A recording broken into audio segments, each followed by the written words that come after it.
कुन्नी पुओ सहित बापार झुलंता मृतदेह उद्धार होइछि। एभली अभावन घटना देखा मिली पिपिली तेईसीपुर पंचायत पोटल गांव में घर भितर मृतदेह उद्धार करा जायतिबा बेले आत्महत्या संदेह करा जाउछि।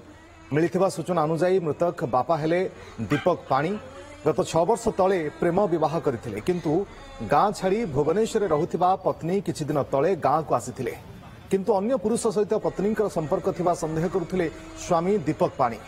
याकु नै उभय पति पत्नी मध्य पाटितुंड होइतला परे पत्नी घर छाड़ी पळैथिले गतकाली।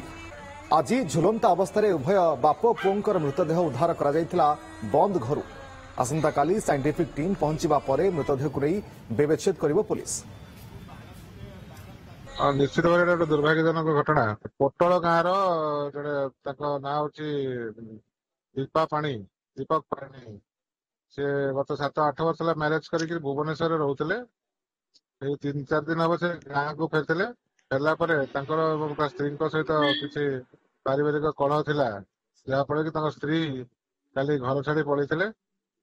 से आज दीपक पाणी मानसिक भारसाम्य हरई बोधे छुआ को धरी उभय आत्महत्या कर।